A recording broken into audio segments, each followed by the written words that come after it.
আসসালামু আলাইকুম, কেমন আছেন সবাই? আশা করি সবাই ভালো আছেন। আপনারা জানেন হয়তো যে আমার বাড়ির কানটাতে নদী, তো নদীর ধারে আমি ঘুরতে এসেছি। দিয়ে এখন ছেলেপিলে বলছে যে ওই পারে যাবে, ওই পারে যে তরমুজ খাবে। ওই কারণে আমরা আর দেরি করবো না, এদিকে নৌকার কাছে চলে আসুন, আমরা ওই পারে যাব। তাই আমরা সবাই নৌকাতে উঠে যাই। নৌকাতে উঠে যাওয়ার পরে আমরা দেখতে পাই যে পানি অনেকগুলাই ছিল নৌকাতে। ওই কারণে একজন আর নৌকার পানিগুলো ফেলতে লাগলো। আর এদিকে আমাদের সাথে রিফাত ছিল। রিফাত ভালো নৌকার বৈঠা মারতে পারে, তো ওকে দিলাম নৌকার ডার মারতে। তো আমরা সুন্দরভাবে বসে থেকে আস্তে সুস্তে করে নদীর ওই পারে চলে আসলো। তো আমরা সুন্দরভাবে চরে নৌকা রেখে দিলাম বান্ধে টেন্ধে দিয়ে। এখন আমরা রওনা দিয়েছি ওই তরমুজের খেতে যাব। তাই আমরা সন্ধ্যা হওয়ার আগ মুহূর্তে যাচ্ছি তরমুজ খেতে। তাই কারণে আমরা দৌড়াদৌড়ি শুরু করে দিয়েছি। যত তাড়াতাড়ি যেতে পারবো তত তাড়াতাড়ি আমরা তরমুজ খেয়ে আসতে পারবো। ওই কারণে আমরা দেরি করি। তরমুজের মাঠে যে আমরা যে কাহিনীটা দেখলাম, যে সব তরমুজের গাছ গরু দিয়ে খাইয়ে দিয়েছে, আর যে অবশিষ্ট তরমুজ গুলা ছিল ওগুলা নাকি ঠিকাতে পাইকারি হিসাবে বিক্রি করে দিয়েছে।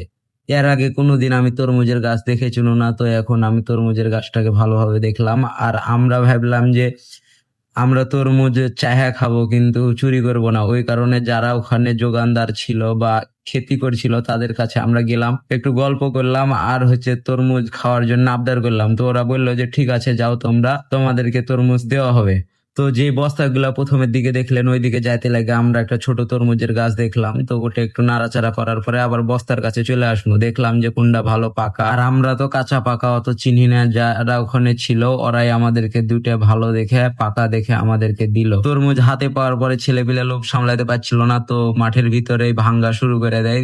চরে থাকা অবস্থায় আমরা একটা তরমুজ খাইয়ে দেখি, তো আলহামদুলিল্লাহ অনেক ভালো ছিল, মিষ্টি ছিল। আমরা যেমন তরমুজ খাইতে এসেছি ওই রকম আমাদের পরেও অনেকগুলা মানুষ এসেছিল, তারাও তরমুজ খাইতে। কারণ নিজেদের এলাকাতে তরমুজ হয়েছে, যদি নাই খাই কেমন হয়ে যায় বিষয়টা। আমাদের খাওয়া শেষ হয়ে গেলে আমরা আর চরের ভিতরে থাকি না, কারণ সন্ধ্যা নামে আসছিল। ওই কারণে আমরা তরমুজটা নিয়ে রওনা দিয়ে দিই, নদীর ওই পারে যেতে হবে তাই।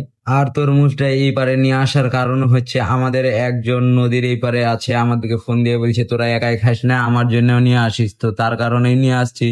আমরা যে নৌকাটা বান্ধা গেলছিল ওই নৌকাটাতে আবার করে চলে আসছি আমরা এই পারে আসার পরে আবার যেভাবে নৌকা ছিল নৌকা রেখে দিলাম, যার কারণে আমরা তরমুজটা এই পারে নিয়ে আসলো, তার হাতে আমরা দিয়ে দিয়েছি। এখন বলছে একটা ইসবের কাছ থেকে চাকু নিয়ে আসো, দিয়ে এটাকে কাটাকাটি করি। চাকু নিয়ে আসতে কাটাকাটি শুরু করে দিয়েছে। আর কাটার পরে যে একটা অবস্থা, কাটার পরে বলছে ওই কিরে মধু মধু, মানে ট্রেন্ডিং যেটা চলে সেটা সব জায়গাতেই চলে, আমাদের এখানেও চলে। তো একটু আমরা মজা করলাম, মজা করার মাঝে রিফাত দেখছি যে তরমুজটা নিয়ে চলে গেছে একা একা, একা কাটছে। এখন আমরা তার কাছ থেকে অল্প অল্প করে সবাই নিলাম, খাইলাম। আর এই পর্যন্তই ছিল আমাদের ভিডিওটা। কেমন হয়েছে? আসসালামু আলাইকুম।